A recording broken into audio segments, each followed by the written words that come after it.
Oi, tudo bem com você? Eu espero que sim. O meu nome é Michelle Alves e esse é o Mixed, o podcast para a gente conversar, trocar conselhos e recebermos convidados de vez em quando. É assim, tudo misturado.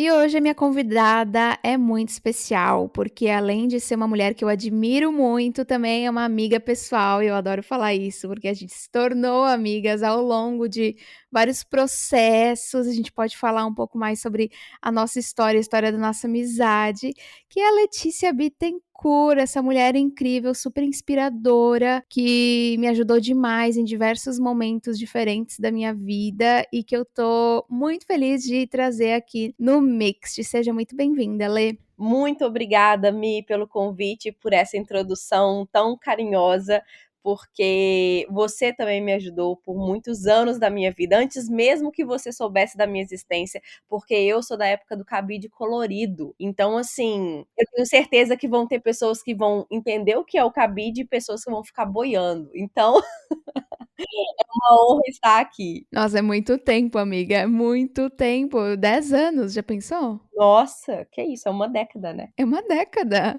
Mas me fala, ou melhor, nos conte, quem é a Letícia Bittencourt, com o que você trabalha, com o que você fala na internet, por que será que eu te chamei para esse assunto deste episódio? Falar sobre a gente é sempre uma pergunta muito complexa, mas eu acho que o simples ele também é muito eficiente. Então, olá a todos, eu sou a Letícia Bittencourt, sou do interior de Minas Gerais. Atualmente eu moro em Londres, na verdade vai fazer 7 anos agora em setembro de 2024. Então, já tem aí também quase uma década que eu tô aqui na Terra do Rei. Eu sou formada em Direito no Brasil, mas eu fiz uma transição de carreira lá em 2018. E desde então, eu trabalho como consultora de carreiras aqui no Reino Unido e eu auxilio brasileiros que querem vir estudar ou trabalhar por toda a Europa. Fora esse lado profissional, eu sou casada com o Samuel, que é britânico, a gente se conheceu na época do meu primeiro mestrado. Nós somos pessoas que gostamos muito de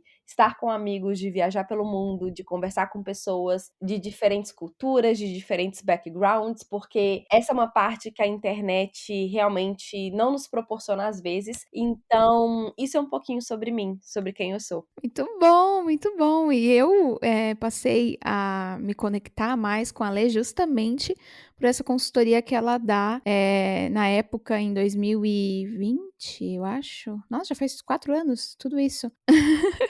Em 2020 eu falei contigo e aí eu tava querendo aplicar para bolsas de estudo, tava meio perdida, época de pandemia, ninguém aguentava mais. Eu pensei, o que que eu vou fazer da minha vida? Só que assim, paralelo a todas esses pensamentos de eu quero, também vinha muito meu autossabotador, né? Letícia foi uma das primeiras pessoas que viu esse meu lado. Tu lembra, Lê? Nossa, com certeza, porque em primeiro lugar, eu acho muito interessante mencionar aqui como que é desafiador para as pessoas que trabalham com qualquer área que seja e uma pessoa que você admira muito te contrata, que foi exatamente o meu caso. Eu acompanho o Cabide Colorido desde 2014, né? Eu te assistia no YouTube recorrentemente, eu tenho imagens muito claras, assim, eu no meu estágio lá em Belo Horizonte, no horário de almoço, assistindo você enquanto eu almoçava. Quando você me procurou, não só eu fiquei muito feliz, mas eu também comecei a me sabotar, de, meu Deus, será que eu vou conseguir trabalhar com a Michelle? Por aí vai. Mas, obviamente, me recompus, né, pra poder te tratar como qualquer pessoa. E quando eu comecei a ver os seus sabotadores, eu fiquei muito surpresa, tanto numa perspectiva de consultora mesmo de carreiras, mas também numa perspectiva de uma pessoa que te acompanha há muitos anos. Esse é um ponto que eu acredito que todo mundo enfrenta em maior ou menor grau. Então foi um ponto que a gente teve que trabalhar bastante, né? Que eu tive que te mostrar, não só porque eu estava falando, mas quase que te provar que você realmente tem um currículo muito bom, muito diferenciado. Então, eu lembro demais, assim, dessa época, quando você falou que estava com esse objetivo de realmente internacionalizar sua carreira, de ultrapassar fronteiras, e foi muito bacana, assim. Nossa, eu lembro muito como eu sempre tive o sonho de morar no exterior e tal, mas meio que não encontrava formas de viabilizar, assim, tipo, o au pair foi alguma coisa muito mais fácil pra mim, né? Então, tipo, falando de custo-benefício, foi algo muito mais fácil de se realizar, porque simplesmente, tá, tudo bem que tinha um processo e tudo mais, mas eu acho que é muito menos concorrido do que uma bolsa de estudos. E aí, quando vem o lance da bolsa de estudos, tem toda uma coisa de, eu tinha que comprovar uma certa fluência no idioma que eu me sentia super não confortável ainda, mesmo já tendo estudado inglês por muito tempo, coisas muito pequenas me travavam, e todo um lance de, será que eu sou merecedora disso, para além de todo o processo em si, que é super desgastante, e que você, como tu disse, precisa se reconhecer, ver o seu valor, entender e apreciar a tua história para poder colocar isso ali no processo. Então, eu acho que quando a gente fala, e entrando um pouco nesse assunto de bolsas de estudo, quando a gente fala sobre, vou aplicar, vou tentar aqui, não é só a parte acadêmica, que eu entendo que é super importante, mas também todo esse outro lado mais pessoal mesmo, e de autoconhecimento, e de você se valorizar, que vem junto, e que eu percebi, através das consultorias que eu tive contigo, o quanto eu precisava trabalhar esse meu lado, sabe? O quanto a minha autoestima intelectual era muito baixa nesse sentido. E isso é uma coisa que, não sei se te conforta, que acontece com muitas pessoas, e até um pouco triste, né, que esse seja o caso. Mas um ponto que eu acho que é muito interessante a gente mencionar aqui também é que eu tava lendo sobre isso ontem de manhã. Quando a gente é criança, a gente sonha sem limites. Sem limites mesmo. Você fala, eu quero alguma coisa, e na sua cabeça de criança, você pode conquistar aquilo. E por que que uma criança, ela sonha sem limites? Porque ela não conhece barreiras, ela não conhece objeções, ela não sonha e automaticamente ela mina esse sonho dela. Mas à medida que a gente vai crescendo, a gente absorve tantas limitações ao nosso redor, familiar, profissional, acadêmico, que a gente sonha, mas imediatamente a gente já mata o nosso sonho ali, naquele momento de concepção. A gente começa a colocar 1 milhão de barreiras. E isso foi uma coisa que me tocou muito, porque eu vejo que isso é o que acontece com as pessoas. Muita gente tem vontade, por exemplo, de estudar fora ou de morar fora, mas aí automaticamente já vem: mas eu não sou boa, mas eu não tenho um currículo bom, mas eu não sei como que eu vou fazer isso acontecer, logo vou passar a minha vida toda nesse lugar. Então, é sempre muito interessante a gente fazer essa quebra, porque, como você bem mencionou, esse lado emocional do processo, ele tem um peso muito importante. E se você não souber exatamente o que você está buscando, para se manter firme nos percalços que vão acontecer, porque não é uma coisa que se realiza da noite para o dia, não é uma coisa simples, você vai se machucar muito nesse processo.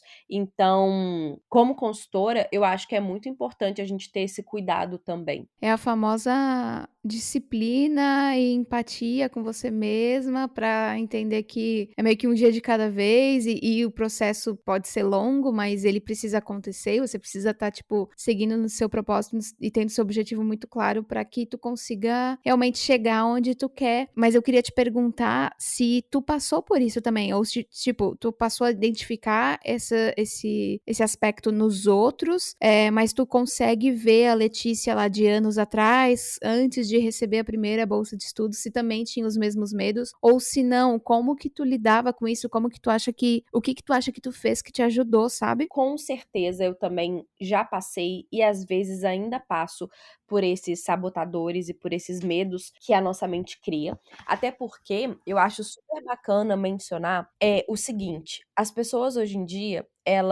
se elas entrarem, por exemplo, no meu perfil do Instagram, elas vão me ver morando em Londres. Eu já tenho mais de 30 anos, eu já trabalho desde, sei lá, 2018, né? Então é o quê? São 7 anos trabalhando. Então hoje eu tenho uma vida profissional, né, estável, casada e etc. A pessoa que olha pra Letícia de 2024, ela vai pensar que sempre foi assim. E isso não é verdade, porque eu não consegui a bolsa de estudo para estudar fora na minha primeira tentativa. Existiram oportunidades que eu tive que tentar 2, 3 vezes. Eu recebi muitos nãos. E todas as vezes, quando a gente recebe um não, é uma rejeição. E aí a gente entra naquele ciclo de: será que eu sou boa? Será que eu realmente vou conseguir conquistar esse sonho? Será que eu não tô sonhando demais? Eu falo isso porque a minha realidade, eu venho de uma família humilde. Meus pais são professores da rede pública aposentados. Então, estudar fora, fazer uma viagem internacional nunca foi algo palpável pra gente. Então, todas as vezes quando acontecia uma rejeição, eu me levava para esse lugar de: estou sonhando demais, isso não é pra mim, eu não vou conseguir. Só que, ao mesmo tempo, eu acho que a rejeição, em qualquer coisa que a gente se propõe a fazer, ela tem muito esse condão, ela tem muito esse propósito de nos fazer pensar se é realmente aquilo que a gente quer. Porque se você quiser muito aquilo, você vai continuar tentando, você vai tentar até você conseguir. E se for só um plano B, se for só uma coisa que você estava tentando por uma aventura, de fato você talvez desista. Só para responder nessa parte, eu realmente passei muito por isso, mas eu sabia também que era algo que eu queria muito. Então, por isso que eu persisti, que eu continuei. E a segunda pergunta que você fez, qual que foi mesmo, Mê? Eu adoro, eu faço 1000 perguntas uma atrás da outra, tá tudo bem. Foi sobre. Foi justamente isso. Se tu tinha passado, né, por situações de também se achar não merecedora e tal, e como tu identifica que os teus mentorados, as pessoas que tu atende hoje, elas conseguem meio que passar por isso, sabe? Ou se isso acompanha sempre e é meio que a gente conviver, sabe? Assim, tipo, eu sei que eu tendo a pensar desta forma, mas eu tô aqui tentando. Ou se tu vê que, putz, tem gente que depois, com o passar do tempo, consegue realmente identificar seu valor e mudar essa forma de pensamento, sabe? Em relação a isso, com certeza é um processo e é uma característica que a gente consegue conviver ao longo do tempo. E quando eu falo conviver, é porque é bem esse cenário que você falou. A depender do tipo de insegurança, medo ou obstáculo que você coloca, isso pode ser um medo objetivo ou pode ser um medo subjetivo. Por exemplo, se eu quero me candidatar para uma bolsa de estudos e eu acho que o meu currículo é ruim, só que quando eu analiso esse currículo, eu vejo que eu tenho boas notas, que eu participei de boas atividades extracurriculares, que eu fiz XYZ, esse medo é um medo objetivo, só que ele não faz sentido, porque o meu currículo me mostra o contrário. Então é apenas uma insegurança da minha cabeça, porque tem como a gente mostrar de uma forma palpável que aquilo que você tá pensando não é verdade, que o seu currículo é bom sim.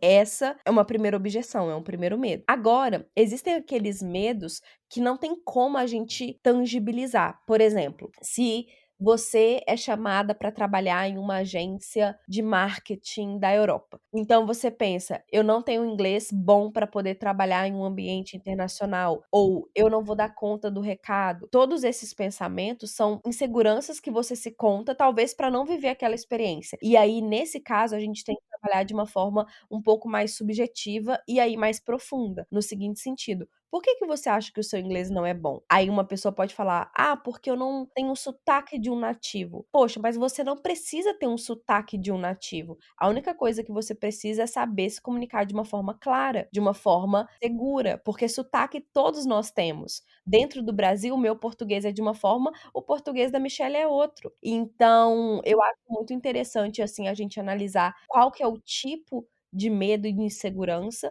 e a partir daí a gente trabalhar, mas com certeza é uma coisa que eu consigo identificar com as pessoas que eu trabalho, e é justamente por isso que atualmente eu não faço, por exemplo, uma sessão individual e acabou. Eu gosto de acompanhar a pessoa ao longo de 12 meses, porque eu sei que esse é um tempo base para a gente conseguir, de fato, atingir algum progresso. Muito bom, porque de fato é um processo que leva muito tempo. Eu lembro dos processos que eu passei e que, caramba, é todo uma pressão mental e você fica pensando naquilo o dia todo e nem sempre você tem datas específicas para receber respostas, então mistura com uma ansiedade e aí tem o teu autossabotador, pode ser bem frustrante, bem traumatizante, mas uma das coisas que me deixou muito mais calma, que me fez enxergar meu potencial e caramba, eu tô tentando isso daqui, eu mereço isso daqui, eu acho que eu posso isso daqui, foi muito das nossas conversas, então, muito bom isso. E esse negócio que tu falou sobre, se a gente acha que a gente quer mesmo, a gente vai tentar mais de uma vez, e se de repente tentar só uma vez e não funcionar, era porque não queria tanto, né? Tem gente que, eu não sei, mas me fala o que tu acha em relação a isso, porque tem muitas pessoas que eu vejo que simplesmente me falam, eu tentei uma vez e aí não deu certo, então eu prefiro pensar que não era pra ser. Mas às vezes eu acho que esse prefiro pensar que não era pra ser é justamente você se auto-sabotando pra não tentar de novo. O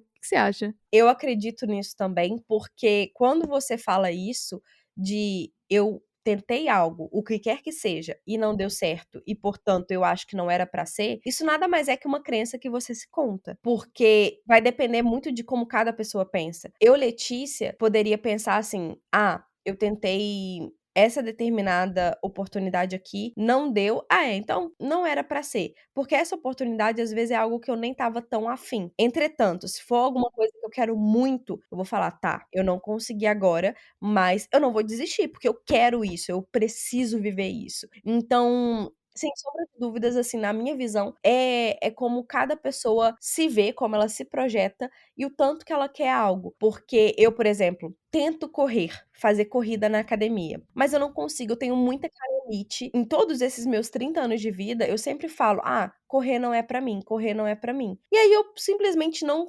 continuava a corrida. Só que esse ano, particularmente, eu tô numa fase muito de querer correr. Então, mesmo tendo a canelite, eu tenho ido atrás de fisioterapia que eu posso fazer em casa, movimentos para poder fortalecer a minha canela, a minha perna como um todo, fazer musculação, porque eu quero conseguir correr 10 quilômetros esse ano. Então, esse é só um exemplo, assim, para mostrar como que a gente se conta uma determinada narrativa de acordo com aquilo que a gente quer muito ou a gente não quer tanto. Total. E até fazer as pessoas que estão nos ouvindo pensar nisso, né? De será que você, para quais coisas e quantas coisas na sua vida você tá preferindo falar que, é porque não era pra ser, ou porque você realmente tá se auto-sabotando e colocando isso como uma crença que só te limita e te faz não ir atrás do que tu realmente quer. Isso é muito, muito comum acontecer. Demais. E essa é uma reflexão muito profunda também, porque é natural do ser humano abandonar projetos, principalmente projetos que não fazem sentido. Ter esse questionamento é muito bom para poder otimizar o que você vai manter na sua vida, o que você vai se dedicar, porque não dá pra gente abraçar o mundo. Isso é muito importante falar, porque como você mesmo me mencionou, durante o processo a gente tem uma sobrecarga emocional muito grande de ansiedade, será que vai dar certo? Será que eu mereço isso? Eu não tenho data para resposta. Então, se você não focar suas energias, não selecionar aquilo que você realmente quer fazer, você vai estar sempre vivendo esse ciclo emocional muito desgastante em diferentes esferas. E, obviamente, isso não é legal para sua saúde. Nossa, de forma alguma. E sabe que até isso me lembrou de coisas que eu tenho aprendido muito recentemente, assim, na terapia e sozinha, com as minhas próprias brisas da cabeça, que é sobre desapegar, tipo, de algumas coisas. Eu tenho, sempre tive, mas estou mudando essa sensação e essa crença de, eu comecei um negócio, eu preciso fazer isso pra sempre. Eu comecei um negócio, eu não posso desapegar disso. Porque tem algumas coisas, como você disse, que a gente simplesmente abandona. Mas tem outras que às vezes a gente tá tão apegado que começa a fazer mal, que não é mais necessariamente aquilo que faz sentido pra você no momento, mas porque você tem esse apego que não é tão bacana, você continua fazendo, gastando seu tempo com aquilo, achando que é só aquilo que você pode fazer. Eu, por muito tempo, achei que eu tinha a minha vida no Brasil e todas as minhas escolhas de vida já tinham sido feitas e que sei lá, eu aos 25 anos não podia fazer nada além do que eu estava fazendo, até eu começar a pensar em morar no exterior, fazer um mestrado e mudar a minha vida, tipo, 360. Mas por muito tempo eu achei que não, eu não posso me desapegar disso que eu já criei, disso que eu já construí,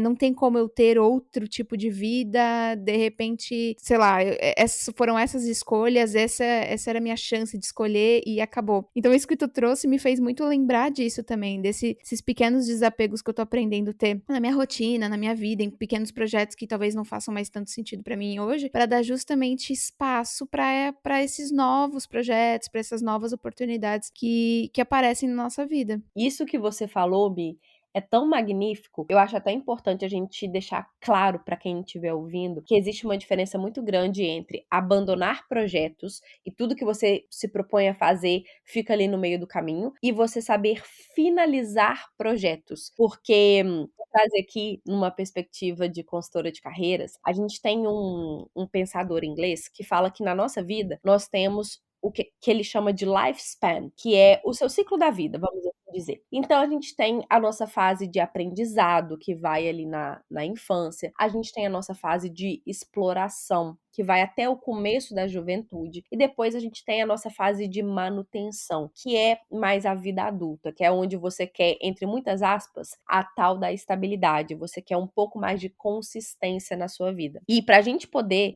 mudar de uma fase para outra, a gente precisa finalizar certos projetos. Não porque a gente está deixando-os ali pela metade incompletos, não é isso, mas é porque para essa nova fase da vida que a gente vai entrar, eles não fazem mais sentido. Por exemplo, eu durante a época de escola, eu jogava handball e futsal. Eu adorava praticar esses esportes.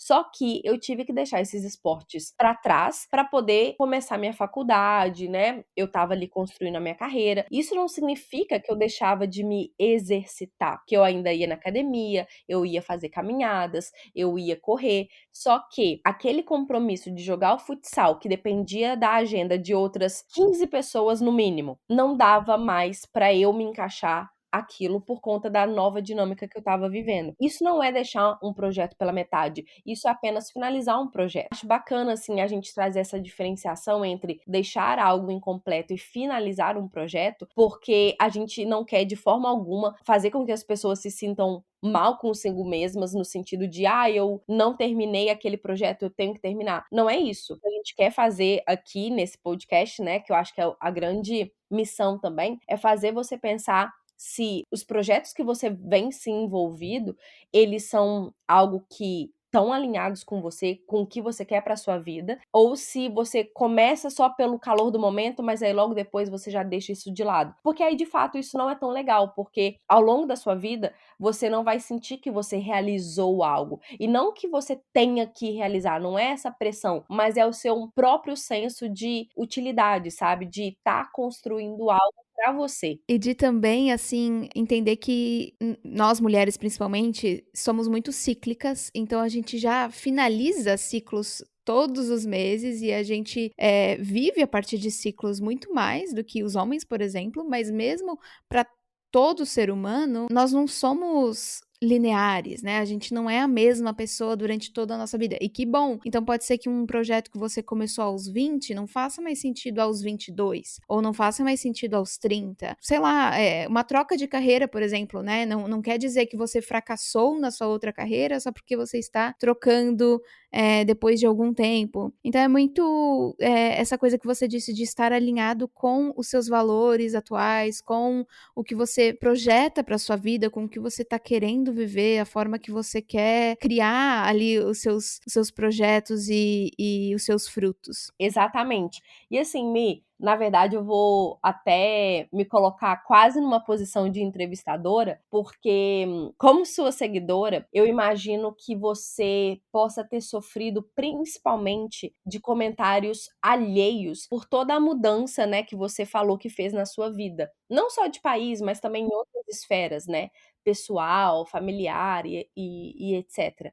E Como que foi isso pra você? Amiga, nossa senhora, muita terapia. Antes de ter medo ou de ficar chateada ou receosa sobre o que as outras pessoas iam falar, eu acho que a mudança, ela precisou acontecer primeiro dentro de mim, e aí só aceitar isso já foi muito difícil, porque como eu comentei, eu achava que eu tinha feito as minhas escolhas de vida e era aquilo, e eu ia viver e morrer daquele jeito. Então, começar a entender que eu poderia viver coisas novas, que eu queria, né, que o que eu quis até então não fazia mais sentido e que eu queria outras coisas, foi muito exaustivo, assim, só de pensar e de tentar imaginar em como poderia ser e de criar essa coragem, porque acabava que eu tava numa zona de conforto. Eu acho que grandes projetos nos tiram, né, dessa zona de conforto e às vezes é por isso que é tão difícil dar esse start. Agora, quando de fato aconteceu e aí não era só mais eu e a minha família que precisava aprovar, era, sei lá, não que eu buscasse a aprovação de outras pessoas, mas eu queria muito o acolhimento e o entendimento, enfim, o apoio dos meus seguidores, da minha audiência que estão tanto tempo comigo. Nesse momento, foi uma coisa de tipo, sei lá, eu postava alguma coisa, eu sumia, eu não tinha coragem de ver, eu pedia pra minha mãe abrir os comentários do YouTube, sabe assim? Tipo, eu fiquei receosa desse feedback, assim. Minha primeira reação foi, não quero ver nada, eu vou continuar fazendo meu trabalho aqui, mas não sei, às vezes até demorava um pouco pra falar sobre certos assuntos, porque simplesmente eu não sabia como seria o melhor approach, e acaba que, ao mesmo tempo que teve muita gente que falou muita lorota e que não entendeu as mudanças e tudo mais, teve grande parte, assim, inclusive, que tá comigo até hoje, que foi super tranquilo, sabe? Que entendeu e que no começo ficou um pouco apegada ao passado, mas depois, nossa, como você tá feliz, como você tá radiante, como você tá legal, e aí agora nessa nova fase da sua vida, que bacana, quero fazer o mesmo. Então acho que levou ali um tempo de adaptação pra todo mundo, mas eu acho que é um tempo que eu também levei pra me adaptar com a minha própria nova ideia, sabe assim? E eu te fiz essa pergunta por 2 motivos. Primeiro, porque eu, assim como várias outras pessoas, te acompanham há pelo menos uma década, então a gente sente que a gente cresceu com você. E, em segundo lugar, porque você, de certa forma, é uma pessoa pública dentro da nossa bolha, né, do YouTube, de viagens e etc. E eu imagino que se você teve essa coragem de mudar a sua realidade, igual você falou, você estava muito na zona de conforto, mas você teve essa coragem de não ligar para o que iam falar, por mais que isso machuque, por mais que a gente queira essa aprovação. Se você teve isso, então eu gosto de pensar que para nós que não estamos tão expostos assim há tantos anos, seja, entre aspas, mais fácil, porque a gente não tem que lidar com toda essa pressão pública, vamos assim dizer, né, de ter que se justificar para as pessoas. Tudo bem, às vezes a gente tem que, de novo, entre aspas, se justificar para a família, para os amigos que estão ali, né, mais perto. Só que no seu caso, a gente está falando de uma comunidade de pelo menos aí 100.000 pessoas, né? E isso é muito daunting, né? Igual você falou, é muito assustador. Eu não quero ver, eu quero postar. Mãe, olha aqui pra mim. Então, só pra falar, como uma pessoa que te acompanha, eu admirei muito assim esse seu movimento. E pra mim, como seguidora, foi exatamente isso que você descreveu. Só pensei assim, gente, se a Mi tá feliz, se ela tá fazendo o que vai, enfim, fazê-la feliz, eu não tenho nada a ver com isso, não sou eu que pago as contas dela, não sou eu que tô vivendo com ela pra saber do tamanho da felicidade ou infelicidade dela, e eu acho que no fim do dia as pessoas que apontam muito o dedo, elas falam mais sobre elas mesmas, sobre a coragem que elas não têm de fazer essa ruptura, né, quando necessária. Então, foi por isso que eu te fiz essa pergunta também. Ah, eu amei, amiga. Muito obrigada pelas palavras. É muito isso. Eu acho que depois os maiores feedbacks que eu recebo é do tipo: caramba, ver o 360 que saiu da nossa vida, o plot twist que aconteceu, só me fez enxergar que eu também poderia sair do que eu tava vivendo. Não que o que eu tivesse vivendo fosse horrível e, meu Deus do céu, não é isso. Mas é que às vezes a gente se acomoda e o cômodo, ele vai perdendo brilho com o passar do tempo. Eu sou uma pessoa que eu gosto de borboleta no estômago, eu gosto de, tipo, mudanças, eu gosto de estar me sentindo viva. E pra mim, isso é meio que acontece de tempos em tempos. Então, eu sentia que eu já tava escolhendo a mesma coisa há muito tempo e que se eu não fizesse ali por mim, enfim, eu não ia conseguir fazer essa mudança que eu queria tanto e que eu achava que era tão importante. Então, eu acho que os feedbacks mais legais que eu recebi disso tudo foi ter visto a tua mudança me inspirou para também ir atrás das minhas. E eu acho que esse é o feedback mais positivo que eu pude receber, assim, sabe? Com tudo isso. Que bacana. Às vezes a gente inspira as pessoas e a gente nem sabe, né? Porque é uma coisa tão inconsciente essa questão da inspiração, que a gente realmente não faz sentido. Inclusive, falando de inspiração, eu acho que é bem bacana a gente falar sobre a vida no exterior, né? Como que foi pra você? Porque você saiu mais recentemente do Brasil e você tinha uma casa própria, você tinha toda a sua dinâmica ali muito bem estabelecida. Você chegou a passar perrengue assim na Alemanha? Como que foi essa parte? Amiga, demais. Eu acho que tu também, né? Já tá morando há 7 anos e pode também falar um pouquinho sobre, mas era até uma coisa que eu queria trazer aqui pra gente conversar, que é essa meio que romantização de morar no exterior, porque a gente pode estar falando aqui, nossa, fiz grandes mudanças, mudei minha vida, tô me sentindo muito melhor agora, mas durante todos os projetos, por exemplo, contatei a Lê porque eu queria uma bolsa de estudos. Eu não consegui essa bolsa de estudos. Me impediu de continuar tentando? Não, aqui estou, já me formei, inclusive, foi uma das melhores decisões que eu fiz na minha vida. Ponto. Só que para além disso, meu Deus, tem toda uma saudade diária, tem o fato de, por exemplo, neste momento, minha mãezinha está com dengue, eu tô tipo, caraca, será que ela tá bem? Eu tô, sabe? Então, tem mil preocupações que acontecem diariamente na nossa vida e que, por exemplo, pra mim, pra você também, que de alguma forma expõe parte da nossa vida na internet, as pessoas acabam não ficando sabendo e muito dos outros criadores de conteúdo também que fazem esse conteúdo sobre morar fora, acabam não falando, mas que é real. Eu costumo dizer que a vida no exterior ela é tão real quanto no Brasil, só que você não tem a sua família do lado. Então, às vezes, pode ser muito pior, assim.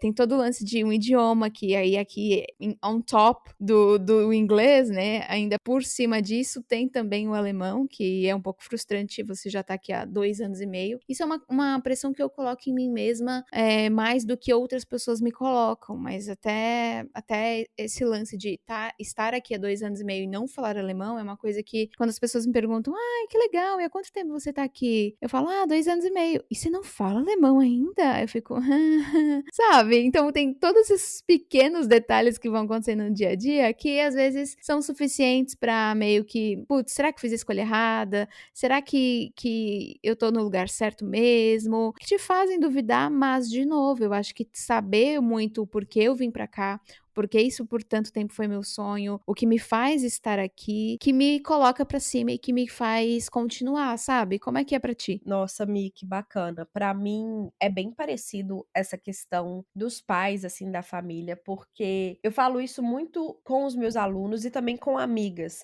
Se você quiser ir pra fora, a sua vida vai mudar. Isso daí é um fato, garantido, 100%. Só que essa mudança, para algumas pessoas pode ser mais fácil, pode ser para muito melhor, e para outras pessoas pode ser algo muito mais desafiador. Por exemplo, eu já trabalhei com pessoas de situações extremamente humildes, mesmo, no Brasil, que quando vieram para fora, para a Europa no geral, tiveram acesso a oportunidades, a lugares, a pessoas que elas nunca teriam no Brasil. E aí foi uma mudança de vida para muito melhor. Só que a grande maioria das pessoas com quem eu trabalho são de classe média. E a gente tem uma vida muito confortável no Brasil. Não é uma vida de luxo, mas é uma vida confortável. E quando a gente vai para fora, a gente começa a passar os famosos perrengues nas mais diferentes esferas.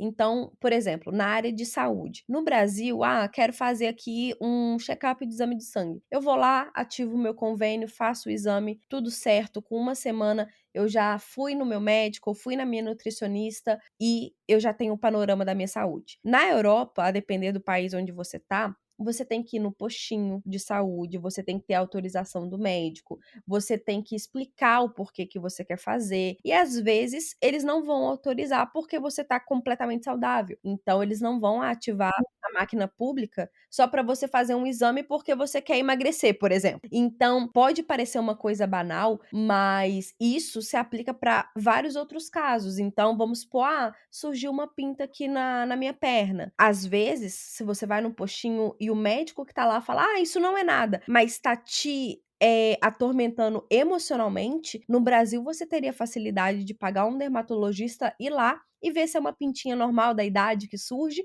ou se é algo que tem que ser observado. Então, esse ponto da questão da saúde, por exemplo, eu acho que são dificuldades que a gente passa com muita recorrência e que, de novo, as pessoas não falam a respeito. Mas tem outras questões também, que aqui na Europa, particularmente falando, eu acredito que a gente leva uma vida muito mais simples em relação ao Brasil, porque o acesso a serviços, como por exemplo, serviço doméstico, serviços de beleza, são muito mais caros. Então a gente tem que não só aprender a fazê-los, mas a gente tem que também programar a nossa rotina para poder executar aquilo. Então, por exemplo, hoje eu quero lavar o meu cabelo. Aí eu tenho que tirar ali pelo menos umas 2 horas para fazer a lavagem do meu cabelo e depois fazer uma escova, porque eu preciso gravar uma aula. Eu tenho que fazer a minha unha. Eu tenho que ir ao mercado com um carrinho, com mochila, com sacolas, para poder fazer a minha compra da semana, porque o serviço de entrega às vezes é muito caro. E isso, para quem tá ouvindo, pode parecer, nossa, que banalidade, eu já faço isso no Brasil. Mas quando você tá nesse estágio de vida trabalhando, com atendimentos para fazer, tem uma diferença de fuso horário, tem o clima que é muito gelado. Às vezes é difícil você se colocar nesse lugar de, ok, agora eu tenho que ir lá no mercado, fazer a compra, voltar com 3 sacolas na mão, uma mochila nas costas, num frio de temperatura negativa. Então, é difícil. Às vezes a gente se pergunta, poxa, o que eu tô fazendo aqui? No Brasil era sol e tempo bom o ano inteiro. Então, é claro que existem também outros questionamentos de envelhecer longe dos seus pais, longe Total. Nossa, isso eu acho que é o que tá mais batendo nesse momento pra mim. Acho que é porque a gente também tá vendo a gente envelhecer e a gente pensa: "Putz, se eu tô envelhecendo, imagina meus pais". Exatamente. Então é por isso que eu tô mencionando, assim, esses perrengues e essas dificuldades em diferentes esferas, porque às vezes para uma pessoa vai ser uma questão banal e para outra pessoa não é. E é justamente isso, porque todas as vezes quando a gente encontra os nossos pais, eles estão um pouco mais lentos, seja na mobilidade, seja na fala, seja no pensamento, e você fala: "Caraca, tá chegando aquele momento que eu vou me tornar eu vou me tornar pai dos meus pais", né. Isso mexe muito com a gente. O que eu faço pra não ficar presa nesse sentimento de tristeza, de lamentação, é pensar que se eu estivesse no Brasil, eu não estaria morando na mesma cidade que os meus pais. Isso daí eu acho que é um fato quase que 90% assim, claro. Como eu sou do interior de Minas, eu provavelmente estaria morando ou em Belo Horizonte, ou no Rio de Janeiro, ou em São Paulo, ou em algum outro lugar. Eu tenho uma prima, por exemplo, que ela cresceu em Belo Horizonte, ela passou num concurso público que era o sonho dela, e ela foi lá para o norte do país. E uma viagem lá do norte do país para Belo Horizonte, considerando as conexões, é quase o mesmo preço de uma passagem aérea de Belo Horizonte para Portugal, para Lisboa. Então, é muito louco a gente pensar isso, que se fosse dentro do próprio país, você ainda poderia estar longe. Então, eu tento pensar também que é o percurso natural da vida, a gente crescer, a gente formar a nossa própria família, a gente ir para outros lugares para poder perseguir os nossos sonhos, porque se a gente ficar também muito debaixo da asa dos nossos pais, a gente sabe que uma semana na casa de pai e mãe já deu, já foi o suficiente, porque aí começam umas briguinhas, já começa, né, algumas questões, assim, de convivência, porque é o ser humano, conviver é difícil.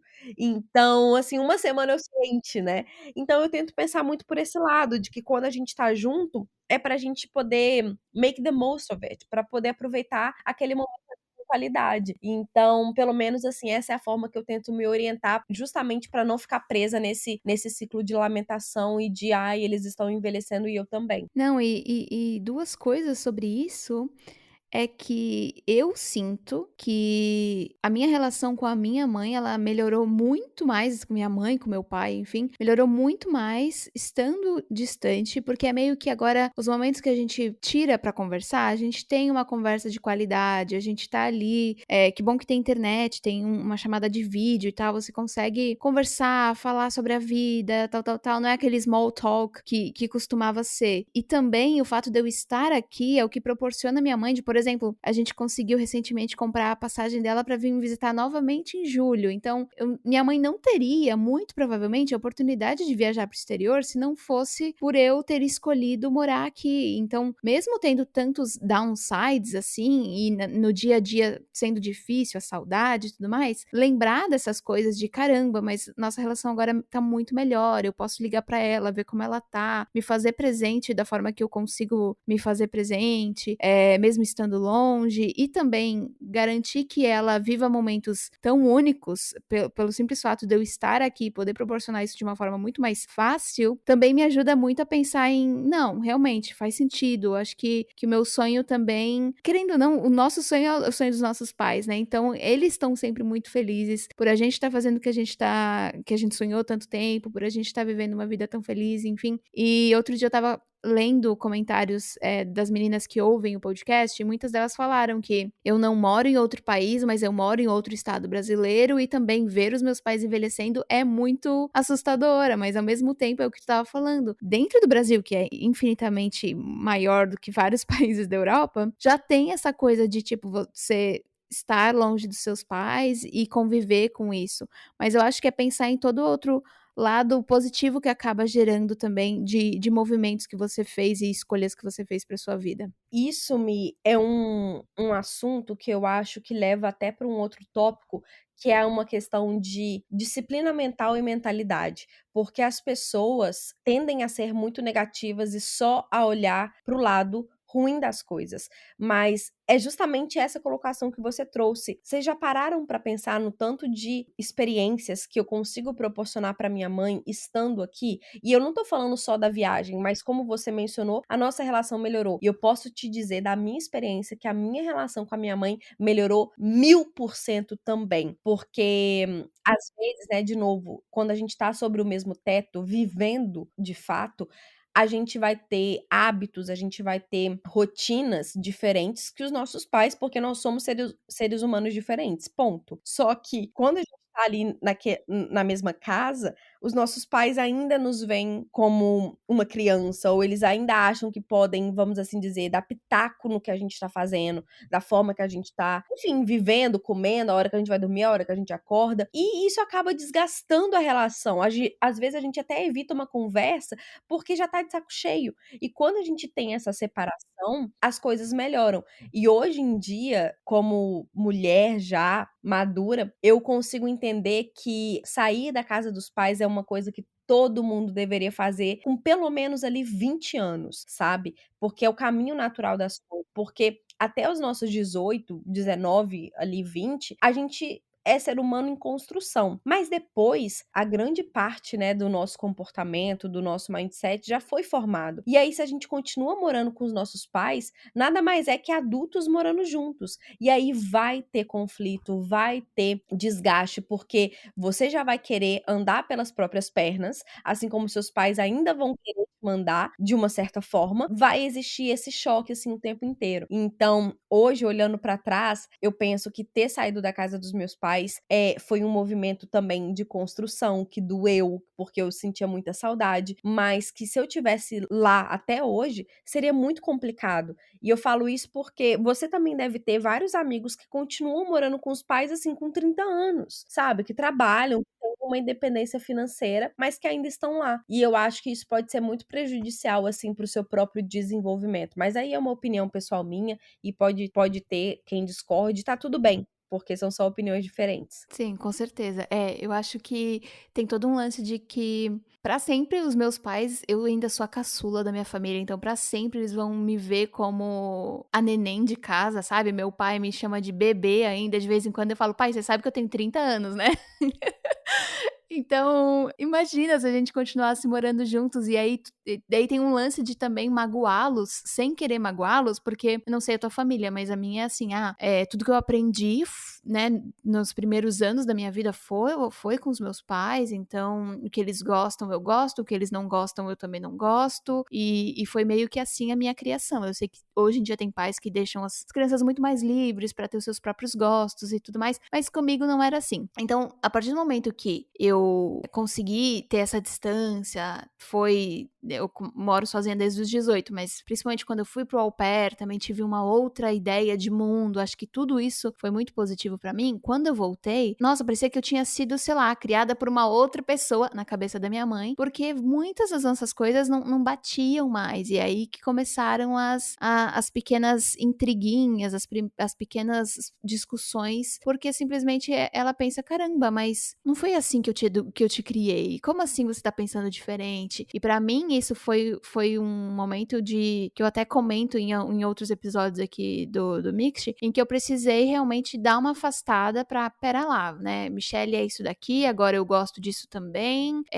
não é só porque minha mãe me ensinou desse jeito que esse é o único jeito certo. Então são várias desconstruções que aconteceram comigo, mas também com ela, e que hoje, aos 30 anos, eu posso falar, não, minha relação com a minha mãe é muito melhor. Morar no exterior, mesmo que esteja distante, mesmo que tenha todos esses downsides, a saudade bate, às vezes mais, às vezes menos, ainda é muito mais positivo do que negativo, sabe? Nesse âmbito também. Sem contar todas as nossas escolhas e outros motivos que nos fizeram morar fora, de segurança, de repente, um poder de compra, de oportunidades, enfim, muitas outras coisas que a gente pode listar aqui.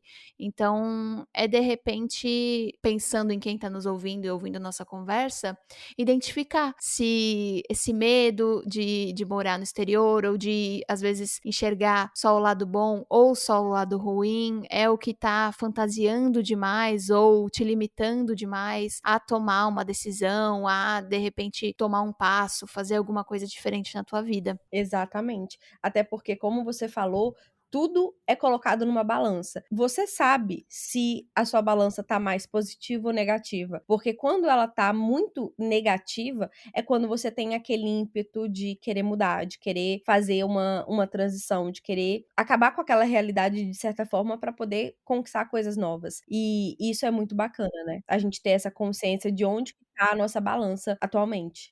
Exato. O que é mais importante pra mim no momento, o que eu gostaria de viver, e saber que toda escolha que você faz vai ter pelo menos uma renúncia, já diria Chorão, Exato. e que faz parte, né?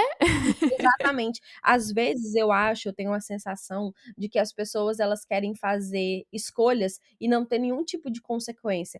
E como Total. disse, como disse o mestre Chorão, né, como você bem pontuou, a escolha que você vai fazer vai ser uma renúncia que vai vir, e não só uma renúncia, mas uma consequência também. Então, eu acho que a gente tem que criar uma mentalidade mais forte, mais resiliente, mais real mesmo, porque querer mudar e não sofrer consequência, ou querer mudar e não ter uma renúncia, pra mim isso é uma utopia, sabe? É uma pessoa que não vive na realidade, que não sei o que ela tá pensando, que isso não vai acontecer, porque a vida real é isso, todo sim que a gente dá pra alguma coisa é um não que a gente tá dando pra outra. Então, a gente precisa ter uns papos assim que eu falo que chacoalham mais, pra que a gente desperte pra essa realidade, pra esse tipo de mindset. É isso, é isso. Eu costumo dizer que a vida é movimento, às vezes você tá no alto, às vezes você tá embaixo, às vezes você tá no meio, mas são ciclos, são fases, são escolhas que você faz, e isso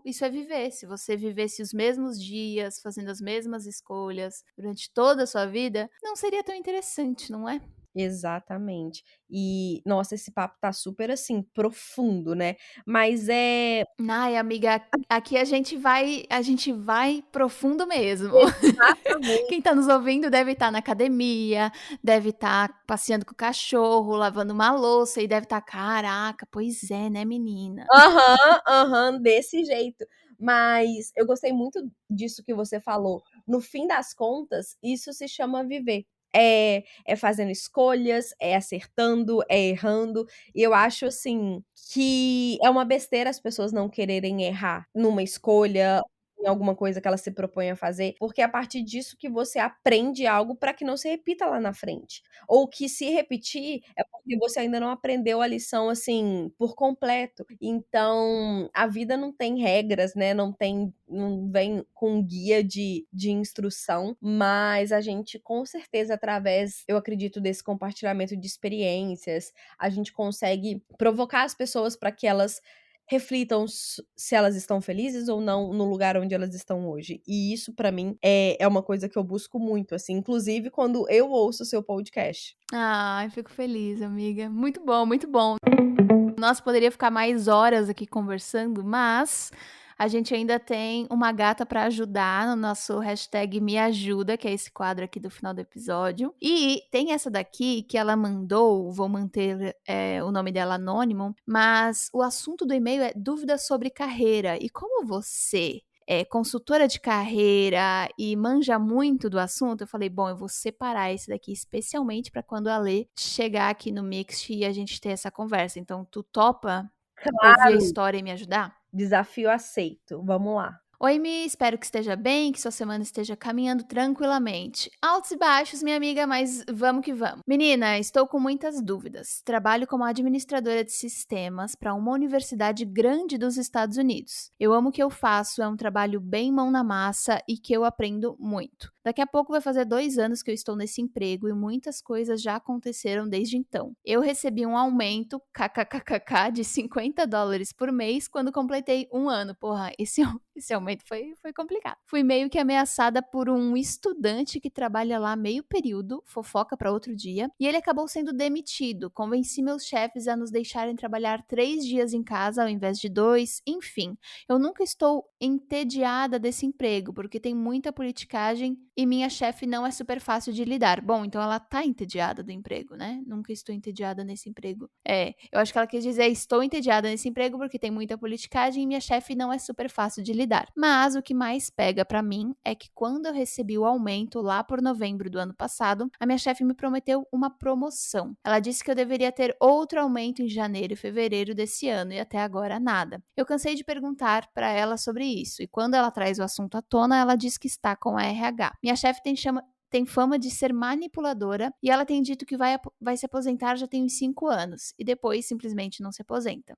Enquanto isso, eu vivo recebendo mensagens de outras oportunidades no LinkedIn. Não sei se acredito nela e espero por essa promoção, afinal ter o título de senior seria muito ótimo pro meu job, ou se eu chuto balde. Me ajuda. Meu Deus, tá, vamos lá. O que que você acha? Uau, complexo essa situação, porque envolve outras pessoas no ambiente de trabalho. Não é uma questão exclusiva da pessoa, né? De estou feliz ou infeliz nesse emprego que eu tenho. Então, assim, considerando todo esse cenário em que parece que ela gosta do emprego, que ela ganha relativamente bem, apesar desse aumento aí ter sido ridículo, eu acredito que teriam 2 cenários, assim, para ela poder abordar. O primeiro, já que ela falou que tá constantemente recebendo propostas pelo LinkedIn, inclusive parabéns, porque o LinkedIn, ele é uma mina mesmo de oportunidades, só que muitas pessoas não sabem como utilizá-lo. Inclusive, quem precisar de ajuda pode entrar em contato comigo. O que eu faria, o que eu recomendaria seria o seguinte: eu começaria a considerar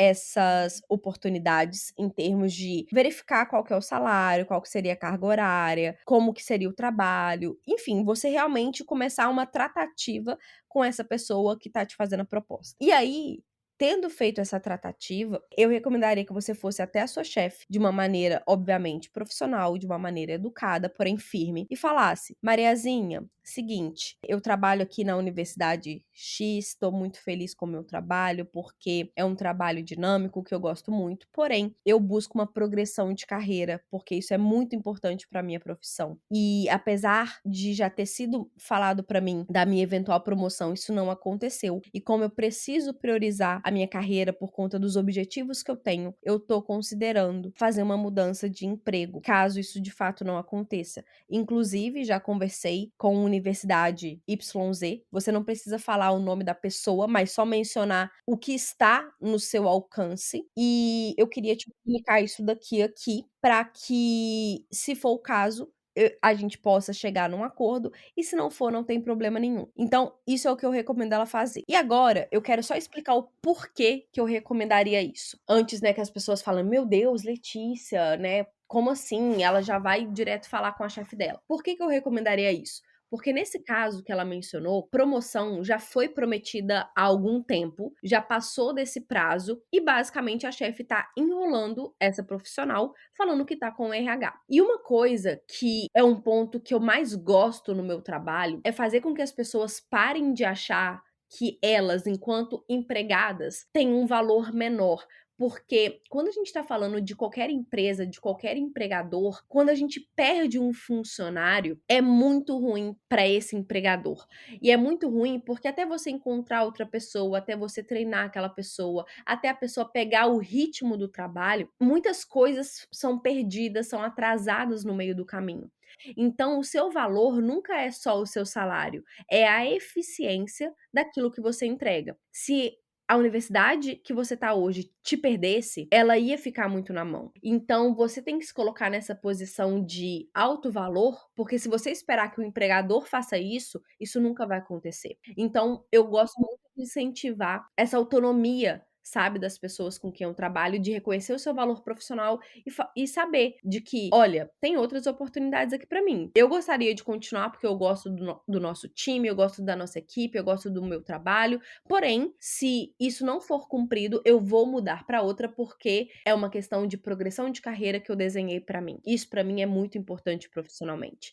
Então, o empregador tem que saber que no final do dia, amigos, amigos, negócios à parte. E eu acho que essa é uma mentalidade que as pessoas elas ainda negligenciam muito. Isso não deveria acontecer, porque quando o assunto é a sua carreira, quando tiver que fazer um corte, por exemplo, quando tiver que ter redução de gastos, quando tiver que ser demitido alguém, a universidade não vai pensar duas vezes para poder te eliminar, por mais que a pessoa que esteja fazendo tenha um carinho por você. No final do dia, vai ser uma questão muito lógica de negócio. Então, você tem que tratar o seu emprego assim. E assim, é claro que eu não tô recomendando você fazer isso de uma forma irresponsável. Não acho que você deva fazer como se fosse um blefe. Não faça um blefe. Realmente, converse com outras oportunidades para que você possa sondar esse mercado. E então, tendo feito isso, você fala. Não recomendo que você minta para poder. É o famoso colher verde para. Desculpa, jogar verde para colher maduro. Não recomendo isso. Recomendo que você realmente converse com essas pessoas, que você mapeie o cenário e tenha uma conversa muito adulta, muito transparente com a sua chefe. E assim, eu tenho certeza que a partir disso alguma decisão vai ser tomada, seja para você sair ou seja para ela pensar da seguinte forma: eu preciso manter essa funcionária aqui. Nossa, total, total. Eu ia falar algo parecido, mas acho que tu construiu muito bem, toda a ideia, porque de fato, de repente, se já tá aparecendo oportunidades no teu LinkedIn, aproveita, faz umas entrevistas, dá uma sondada, veja como tá o mercado aí, aonde tu mora e tudo mais, pra tu também ver que não é só, tipo, o teu trabalho não é o centro da tua vida e outras oportunidades também podem aparecer, você também pode ser muito útil em outros lugares e conversar com a chefe pra dar essa sondada e falar, olha, é isso, sabe? De repente, se dá pra você mesma, depois de uma conversa, ó, conversei com ela assim 2 meses, sei lá, 3 meses, nada acontecer, eu vou sair e é isso. Eu acho que também te colocar essas metas dá uma clareada e dá uma aliviada nessa ansiedade de eu fico, eu saio, o que que eu faço, tô me enrolando, porque meio que você já vai ter decidido por você, independente do que vim do outro, que é isso, né? Você não tem controle sobre o que a outra pessoa vai te dar como uma opção ou como uma oportunidade ou não. Mas você tendo traçado os teus planos, vendo que você é tão importante para a empresa quanto esse emprego pode ser importante para você, te ajuda muito a criar essas forças, fazer por você e traçar os seus próprios objetivos sem precisar ficar esperando pelo outro para sempre, né? Exatamente.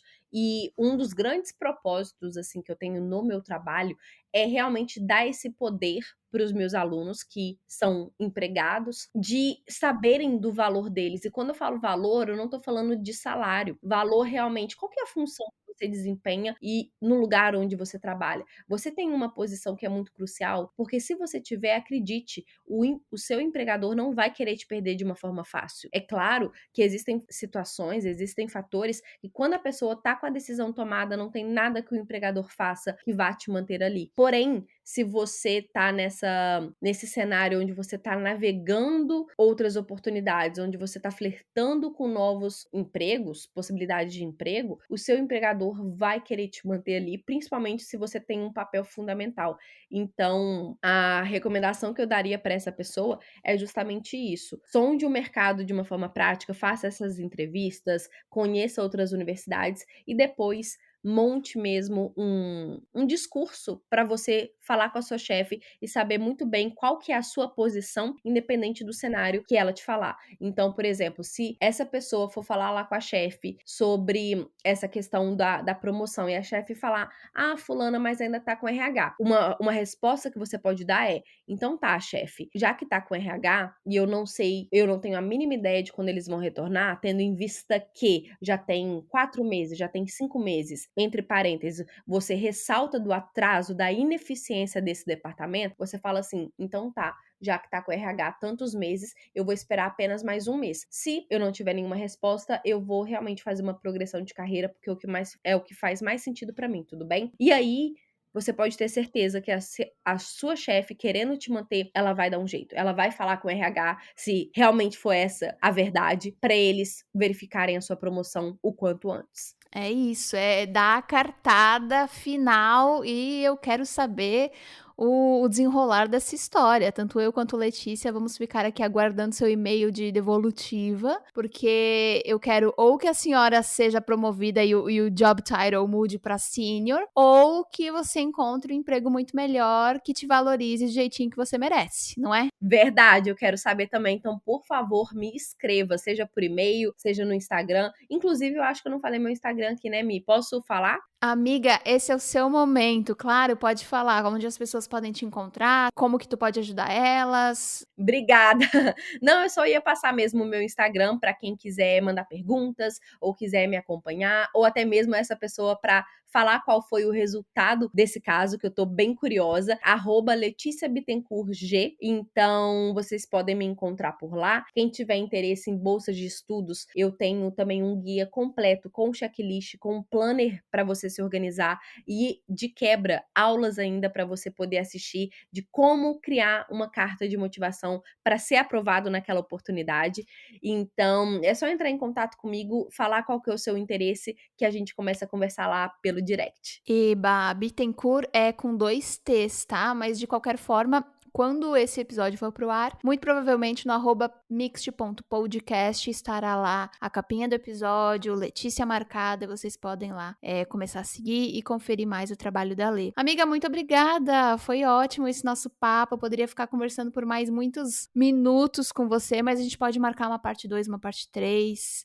Fiquei muito feliz. Obrigada a você, Mi, eu amei, o tempo voou, eu realmente pisquei, já passou assim mais de 1 hora e com certeza já está aceito o convite para parte 2, pra gente conversar sobre, enfim, outras coisas. Então, espero que as meninas, né, que estiverem ouvindo e os meninos também peçam bastante, porque eu vou adorar voltar. Então é isso, muito obrigada para você que nos ouviu até aqui e a gente se vê, ou melhor, você me ouve na próxima quinta-feira, ou melhor, mixte-feira. Um beijinho e tchau!